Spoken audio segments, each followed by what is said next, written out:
একটু আগেই শেখ আব্দুল্লাহ আব্দুর রাজ্জাক তো প্রচলিত গণতন্ত্রের কিছু গোমর ফাঁস করলেন, তাহলে সেই চিন্তায় তো আবার সবাই দৌড়াইতেছি, লাভ কি হইল? পরিশেষে আমার ওই চাচাদিকে আবার ধন্যবাদ জানাই যে সে নিজের ইউসিরুনা আলা আনফুসিহিম ওয়ালাউ কানা বিহিম খাসাসা। আমাদের ছেলে মাশাআল্লাহ বেয়াদব নয়, আলহামদুলিল্লাহ। আল্লাহ পাক তাকে আদবে, আখলাকে, ইমানে, আমলে বারাকা দান করুন। চাচার কাছে আমরা অনুরোধ করব যে আর চাচারা যেন সমালোচনা করার সুযোগ না পায়, সেদিকে খেয়াল রাখতে হবে। প্রয়োজনে কোথায় যেতে হলে চাচাকে বলে যেতে হবে, চাচা আমাকে ডাকছে, একটু যাচ্ছি, আপনার কোনো পরামর্শ থাকলে দেন, একটু বললে আর বাকি সেখানে কিছু বলার থাকে না। আল্লাহ পাক নেক্সট জেনারেশনের মুখ উজ্জ্বল করার জন্য এই তরুণ উদীয়মান দায়ীদেরকে আল্লাহ পাক এই হোকাল পরকাল মঙ্গলময় করুন এবং তাদেরকে সঠিক সিদ্ধান্ত সঠিক সময় নেওয়ার তৌফিক দান করুন। বড় বড় শাইখগণ এখানে আমন্ত্রিত, তাদেরকে বসিয়ে রেখে দীর্ঘ সময় আলোচনা করা আদবের খেলাফ। তো আমি সংক্ষিপ্ত দুটি কথা বলে আমার বক্তব্য শেষ করে দেব ইনশাআল্লাহ। প্রথমত, যেটি আমি সব জায়গাতেই বলি, আপাতত এখন বলতেছি সব জায়গায়, সেটিই বলি, সেটি হচ্ছে যেহেতু বাংলাদেশের একটি পট পরিবর্তনের মধ্যে দিয়ে যাচ্ছে, মানুষের মধ্যে আলোচনা, বিশেষ করে আহলে হাদিস এবং সালাফি সমাজে বিভিন্ন আলোচনা চলমান। সে আলোচনাগুলোর মধ্যে থেকে আমাদেরকে যে শিক্ষাটা নিতে হবে, যে কাজটা আমাদের করতে হবে, সেটি আসলে কি? প্রথমত আমি এতটুকু বলতে চাই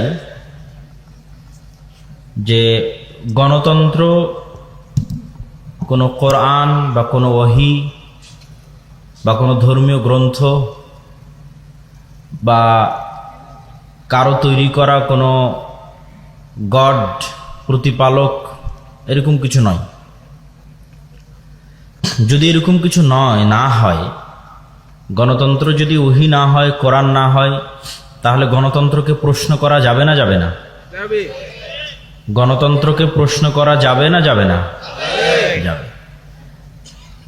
কিন্তু সিচুয়েশন এমন বানিয়ে ফেলেছে গণতন্ত্রের যারা প্রচারকারী, বিশেষ করে পাশ্চাত্য বিশ্ব, যে আপনি গণতন্ত্রের বাইরে বললেই আপনি জঙ্গি, আর কোনো রাস্তা নাই। তো এটি আপনাকে তুলে ধরতে হবে বিশ্ববাসীর সামনে, সমগ্র পৃথিবীর সামনে, শুধু বাংলাদেশের সামনে নয়, যে একটি গণতান্ত্রিক দেশে বসবাস করে গণতান্ত্রিক প্রক্রিয়াতে অংশগ্রহণ না করে গণতন্ত্রকে প্রশ্ন করা আমার নাগরিক অধিকার। কে যাচ্ছে কে যাচ্ছে না সেটার প্রশ্ন ভিন্ন, কিন্তু এটা সম্পূর্ণ একটা ডিফারেন্ট আলোচনা, সম্পূর্ণ একটা ভিন্ন মুভমেন্টের কথা বলা হচ্ছে, যে মুভমেন্টটা ডাইরেক্ট গণতন্ত্রকে কোশ্চেন করবে, গণতান্ত্রিক সিস্টেমকে কোশ্চেন করবে, গণতান্ত্রিক সিস্টেমকে প্রশ্ন করবে, এবং সেই প্রশ্নগুলো মানুষের জানা থাকা উচিত, মানুষের মধ্যে চর্চা থাকা উচিত, তারপর মানুষই সিদ্ধান্ত নিবে। সেই প্রশ্নগুলোর এক নম্বর প্রশ্ন হচ্ছে, বা অসংখ্য প্রশ্ন আসতে পারে, সারমর্ম প্রশ্ন হচ্ছে, গত দীর্ঘ 16 বছর বাংলাদেশে যে শাসন ব্যবস্থা ছিল, সেটি কি ইসলামের নামে ছিল না গণতন্ত্রের নামে ছিল? গণতন্ত্রের নামে ছিল। গত 16 বছর যে শাসন ব্যবস্থা ছিল, সেটা ইসলামের নামে ছিল না সেকুলারিজমের নামে ছিল? ধর্মনিরপেক্ষ মতবাদের নামে ছিল।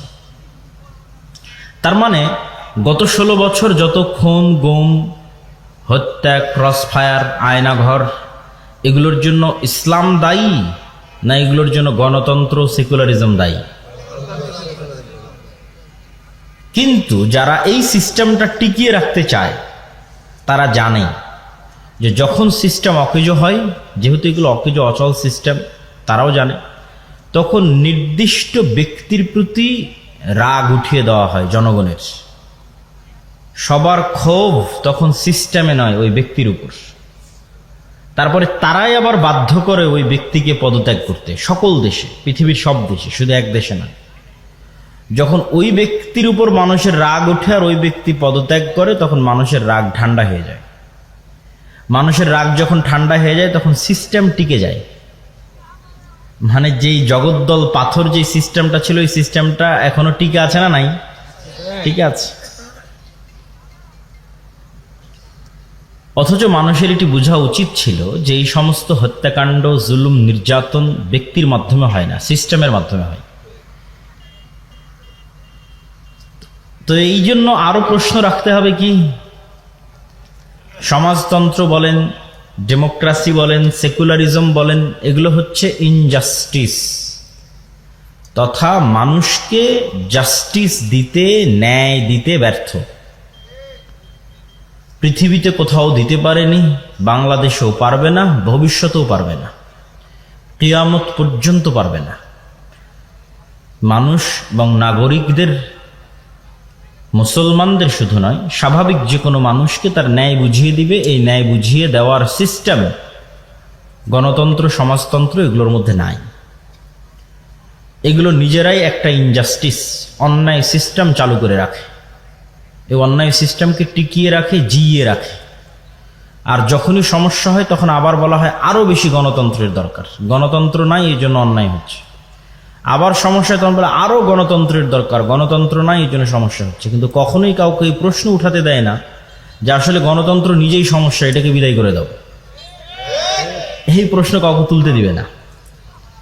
কিন্তু এই প্রশ্নটা তুলতে পারবে একমাত্র যারা ইন্টেলেকচুয়াল, মেধার লেভেলে অনেক সর্বোচ্চ পর্যায়ের, তারা এই জিনিসটা ধরতে পারে যে এখানে বলা হয় মানুষের শাসন, কিন্তু আসলে মানুষের শাসন নয়। যখন একটা মানুষের আপনি টাকা পয়সা ছিনতাই করে নিতে চান, তখন তাকে ইনজেকশন দিয়ে অজ্ঞান করে দিয়ে তার টাকা পয়সা ছিনতাই করে নিলেন। তো এখানকার ইনজেকশনটা কি? এখানকার ইনজেকশনটা হচ্ছে, এখানকার নেশাটা হচ্ছে আপনি ভোট দিতে পারবেন। আপনাকে ছলে বলে কৌশলে এই একটা মজা আপনাকে দেওয়া হয়, ঠিক আছে? যেমন মানুষ যখন কোনো নারীর প্রেমে পাগল হয় তখন তার পাল্লায় পড়ে সহায় সম্পত্তি সম্বল সব হারিয়ে দেয়, কিন্তু বুঝতে পারে না যে কি থেকে কি হয়ে গেল। তো এইটা একটা মজা যে আমি 5 বছর পর একদিন ভোট দিতে পারবো, কিন্তু আমার কাছ থেকে ওই একদিনের ভোট নিয়ে বাকি 5 বছর যে আমার কাঁঠাল আমার মাথাতেই ভেঙে, আমার ধন সম্পত্তি, আমার টাকা পয়সা সব লুটে নিয়ে চলে যাবে, আমার কিছু বলারও থাকবে না, কিছু করারও থাকবে না। তো এই চালাকিটা একমাত্র যারা ইন্টেলেকচুয়াল লেভেলে হাই পর্যায়ে থাকে তারা ধরতে পারে। আর একটা ভোট বিক্রি করা বাঙালির কাছে কিছুই নয়।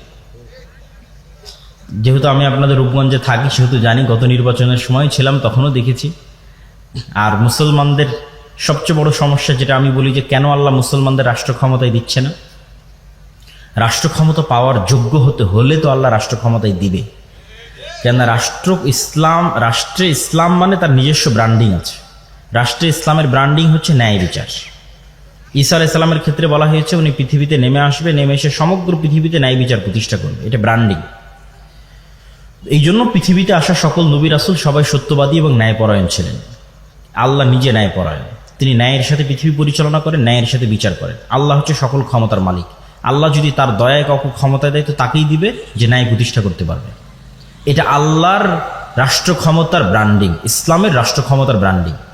কিন্তু আপনি মসজিদে যান, মাদ্রাসায় যান, ইসলামী দলে যান, ইসলামী সংগঠনে যান, বাহ্যিক যে রিচুয়ালস, আনুষ্ঠানিকতা, সালাত, সিয়াম, হজ, যাকাত, এগুলো সবই আছে। কোথায় মুসলমানেরা দুর্বল? ন্যায় প্রতিষ্ঠায়, সত্যবাদিতাই দুর্বল। আলেম ওলামা থেকে শুরু করে মসজিদ মাদ্রাসা, সাধারণ মুসলমান সব পর্যায়ে। বাংলাদেশ, ভারত, পাকিস্তান আরো ভয়াবহ অবস্থা। আমাদের জন্ম নিবন্ধন থেকে শুরু করে, আমাদের এনআইডি কার্ড থেকে শুরু করে, আমাদের জমির দলিল থেকে শুরু করে যত রকমের অফিস আদালতে আমরা যাই সবকিছু মিথ্যার উপর প্রতিষ্ঠিত।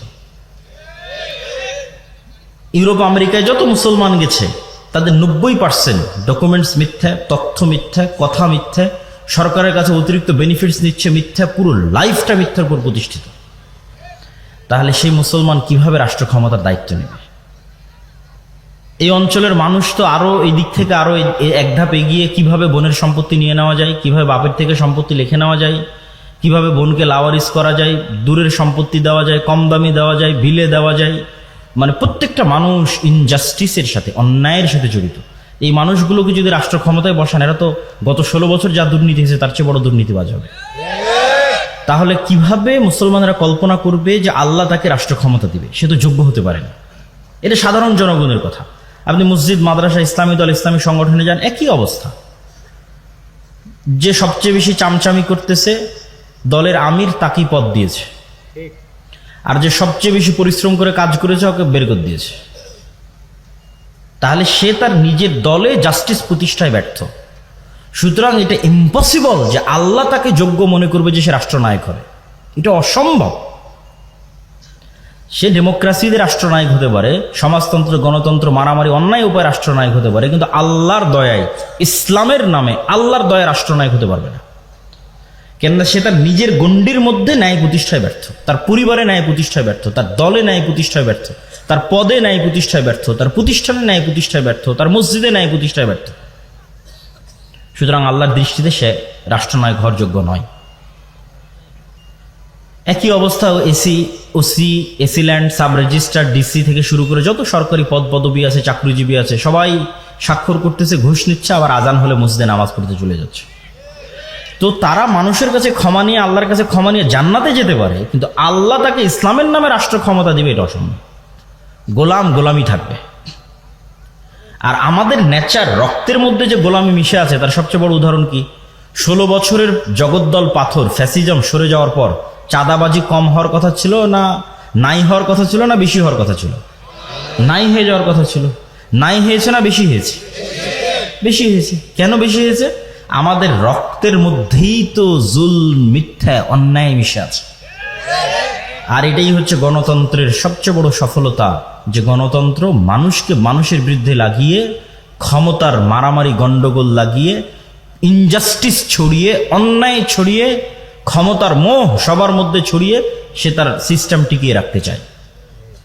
এই জন্য মিথ্যা ছাড়া আপনি গণতন্ত্রের রাজনীতি করতে পারবেন না, অন্যায় ছাড়া গণতন্ত্রের রাজনীতি করতে পারবেন না। মিথ্যা এবং অন্যায় পরিপূর্ণ হবে এই রাজনীতি। সম্মানিত উপস্থিতি, আবু সুফিয়ান যখন কাফের মুশরিক, যখন রাসূল সাল্লাল্লাহু আলাইহি ওয়াসাল্লাম তার চিরন্তন শত্রু, বুখারীর লম্বা হাদিস একদম শুরুর দিকে আছে, তখনও আবু সুফিয়ান আল্লাহর নবীর বিরুদ্ধে মিথ্যা বলেনি। কেন? বাই ডিফল্ট, বাই বর্ন, নেতৃত্বের যোগ্যতা তার মধ্যে আছে। কাফের মুশরিক হতে পারে, কিন্তু সে জন্মগত নেতা, আর নেতা মিথ্যা বলতে পারে না। এই জন্য আবু সুফিয়ানের পরবর্তী বংশধরেরাই কিন্তু উমাইয়া শাসনামলে আবু সুফিয়ানের সন্তান মুআবিয়া রাদিয়াল্লাহু তাআলা আনহু এবং তাদের পরবর্তী বংশধর উমাইয়া শাসনামলেই সব মুসলিম খেলাফা বিজয় হয়েছে। তারেক বিন জিয়াদ বলেন, মোহাম্মদ বিন কাসেম বলেন, যার কথাই বলেন, এরা সব উমাইয়া শাসনামলে সমগ্র পৃথিবী বিজয় করেছে। স্পেনের যে স্বর্ণ সভ্যতা, সেটাও উমাইয়া শাসনামলে, কেন তাদের রক্তের মধ্যে নেতৃত্ব ছিল। আর এখন মুসলমানেরা যে কোনো রাজনৈতিক দলের এক নেতা আর এক রাজনৈতিক দলের নেতার বিরুদ্ধে মিথ্যার উপর ভিত্তি করে তার রাজনীতি টিকে আছে। তাহলে এই মিথ্যার সিস্টেম, এই অন্যায়ের সিস্টেমকে যদি আপনি প্রশ্ন না করতে পারেন, তাহলে মনে করতে হবে পরাধীন। প্রশ্ন করা শিখতে হবে এবং অবশ্যই মুসলমানদেরকে যোগ্য হতে হবে, লিডার হতে হবে। লিডার হতে হলে সত্য বলতে হবে, ন্যায় প্রতিষ্ঠা করতে হবে নিজের সার্কেলে, নিজের ফ্যামিলিতে, নিজের সমাজে। যেমন মসজিদ থেকে, মাদ্রাসা থেকে শুধু এই দাওয়াতই কেন দেওয়া হবে যে আসেন সালাত আদায় করি, সিয়াম পালন করি, ইফতার দিই? এর বাইরে কি মসজিদ মাদ্রাসা আর কোনোই ভূমিকা নিতে পারে না? একটা এলাকায় যদি যৌতুকের ভিত্তিতে বিবাহ হয়, সেটি কি থামাতে পারে না? একটা এলাকায় যদি কোনো বোনকে, কোনো কন্যা সন্তানকে তার পিতার সম্পত্তিতে অধিকার বুঝিয়ে না দেওয়া হয়, তো মসজিদ কি সেখানে ভূমিকা নিতে পারে না? পারে। একটা বাজারের উপর মেইন পয়েন্টে মসজিদ, সেই বাজারের লোকজনের কাছে চাঁদাবাজি করা হচ্ছে, সেটিকে মসজিদ থামাতে পারে না? পারে। এটার সুযোগই ছিল এখন। আবার যখন সামনে কোনো রাজনৈতিক দল দীর্ঘদিন ক্ষমতায় থাকবে, তখন গ্রাম পর্যন্ত তাদের সিন্ডিকেট চলবে। আর এখন যে শূন্যতা আছে, এই শূন্যতার জায়গায় মসজিদ, মাদ্রাসা, দ্বীনি শিক্ষা প্রতিষ্ঠান, ন্যায় নিষ্ঠাবান মানুষ, তাদের সুযোগ ছিল যে আমর বিল মারুফ ওয়ান নাহি আনিল মুনকারের মাধ্যমে অন্যায়ের বিরুদ্ধে যে সংগ্রামের কথা আল্লাহ বলেছেন, ইয়া আইয়ুহাল্লাযীনা আমানু কুনু কাওয়ামিনা লিল্লাহি শুহাদা বিল কিসত, তোমরা ন্যায় প্রতিষ্ঠাকারী হও, শুহাদা লিল্লাহ, আল্লাহর সাক্ষী হিসেবে, আল্লাহর জন্য, আল্লাহর সন্তুষ্টির জন্য ন্যায় প্রতিষ্ঠাকারী হও। পিতার বিরুদ্ধে হলো, মাতার বিরুদ্ধে হলো, যার বিরুদ্ধে হলো, ন্যায় প্রতিষ্ঠার চেষ্টা করো। মুসলমানেরা যখন স্লোলি এই এতটুকু নিশ্চিত করবে যে সে মিথ্যা বলবে না, সে ন্যায় প্রতিষ্ঠাকারী হবে, তার সন্তান বা তাদের বংশধর আশেপাশে যারা আছে তারা মিথ্যা বলবেন, ন্যায় প্রতিষ্ঠাকারী হবে। এই একটা কাজ যদি শুরু করে মুসলমানেরা ধীরে ধীরে নেতা হওয়া শুরু করবে। আমরা তখন গোলাম আছি, আমাদের মানে নেচারের মধ্যে গোলামি আছে, বাহ্যিকভাবে গোলাম নাই, কিন্তু আমাদের আচরণের মধ্যে গোলামির আচরণ আছে। যেহেতু আমরা 190 বছর ব্রিটিশদের গোলাম ছিলাম, তো যখন মালিক কেউ থাকে তখন তার এটা মজা লাগে যে এখানে দুইটা গোলাম আছে, এর মধ্যে একটা টাকা ফেলে দিলাম, একটা রুটি ফেলে দিলাম, দুই গোলামে কাড়াকাড়ি করুক রুটি নিয়ে। এইটা যারা জালেম হয় তাদেরকে এটা মজা লাগে। তো ব্রিটিশরা আমাদের মধ্যে এই সিচুয়েশনই তৈরি করেছে যে আমরা মারামারি করব, মিথ্যা বলবো, কাটাকাটি করব। এটাই আমাদেরকে 190 বছর শিখিয়েছে। কেন? যখন ক্ষমতা থাকে না, টাকা থাকে না, যখন গোলাম থাকে তখন এটা নেচার হয়। বানু ইসরায়েলের একই অবস্থা হয়েছে। ইউসুফ আলাইহিস সালাম চলে যাওয়ার পর যে 200-300 বছর তারা ফেরাউনের গোলামি করেছে, তো ফেরাউন ওদেরকে বাধ্য করেছে এরকম ন্যারো মাইন্ডেড হতে, সংকীর্ণ মনা হতে। এই জন্যই তো বানু ইসরায়েল মুসা আলাইহিস সালামের সাথে চলতে পারতো না। কেননা মুসা আলাইহিস সালাম স্বাধীন অবস্থায় ফেরাউনের বাড়িতে বড় হয়েছে, ওনার সেলফ রেসপেক্ট ছিল, আত্মমর্যাদা ছিল, আত্মসম্মান ছিল। আর বানু ইসরায়েল গোলাম অবস্থায় বড় হয়েছে।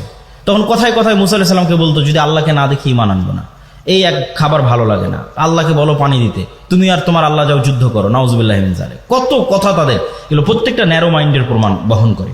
তো এই বানু ইসরাইল যে সিচুয়েশনের মধ্যে দিয়ে গেছে, মুসলিম উম্মাহ ঔপনিবেশিক শাসন আমলে 190 বা 200 বছরের, এটা শুধু আমরা ছিলাম না, সারা পৃথিবীর সব মুসলমান ছিল। আপনি আফ্রিকার মুসলিম কান্ট্রিগুলোতে যান, তাদের দ্বিতীয় ল্যাঙ্গুয়েজ ভাষা হচ্ছে ফরাসি। আমাদের সেকেন্ড ল্যাঙ্গুয়েজ যেমন ইংরেজি, ওদের সেকেন্ড ল্যাঙ্গুয়েজ ফরাসি।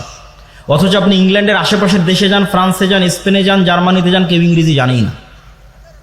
অথচ ইংল্যান্ডের সীমান্তের সাথে লাগানো, আমি নিজে গেছি এবং আমি হতবাক হয়েছি যে এয়ারপোর্টে পর্যন্ত এক্সিট লেখা ইংরেজিতে, কোথায় লেখা আছে এটা খুঁজে পেতে ক্লান্ত হতে হয়েছে। তারা এতটা ইংলিশ বিদ্বেষী, মানে তাদের নিজস্ব জাতি সত্তার সেলফ রেসপেক্ট আছে। তাহলে আফ্রিকার মুসলমান ফরাসি কেন শিখে? ও ফ্রান্সের গোলাম ছিল। আমি ইংরেজি কেন শিখে? আমি ব্রিটিশের গোলাম ছিলাম। তো এই পুরো মুসলিম বিশ্ব প্রায় 150-200 বছর ঔপনিবেশিক শাসন আমলের ব্রিটিশদের, ইউরোপিয়ানদের অধীনে ছিল, শুধু ব্রিটিশ না। তো এই ফুল ইউরোপিয়ানদের অধীনস্থ থাকার কারণে গোলামির মেন্টালিটি আমরা বড় হয়েছি। ন্যারো মাইন্ডেড, মিথ্যা বলতে হবে, মারামারি কাটাকাটি করতে হবে, জোরপূর্বক অন্যায়ভাবে দখল করে নিতে হবে। এই মেন্টালিটি চেঞ্জ করে যখন আপনি স্বাধীন হবেন মানসিকভাবে, আত্মমর্যাদা সম্পূর্ণ নেতার মতো ভাববেন যে আমি একজন নেতা, মুসলমান মানে সে নেতা, মুহাম্মদ সাল্লাল্লাহু আলাইহি ওয়াসাল্লামের মতো কোনোদিন মিথ্যা বলবে না, ন্যায় প্রতিষ্ঠার জন্য চেষ্টা করবে। একবার যদি এই ধরনের নেচার মুসলমানদের মধ্যে তৈরি হয়ে যায়, রাষ্ট্র ক্ষমতায় যেতে বেশি দিন বাধা থাকবে না। আল্লাহ যেই দিন বুঝে যাবে এই মানুষটা ন্যায় প্রতিষ্ঠার যোগ্য, তখন আল্লাহ সুবহানাহু ওয়া তাআলা তাকে রাষ্ট্র ক্ষমতা দিবেই দিবে ইনশাআল্লাহ। আল্লাহ সুবহানাহু ওয়া তাআলা আমাদের কবুল করুক। আল্লাহুম্মা আমিন। ওয়া আখিরু দাওয়ানা আনিল হামদুলিল্লাহি রাব্বিল আলামিন। আসসালামু আলাইকুম ওয়া রাহমাতুল্লাহি ওয়া বারাকাতুহু।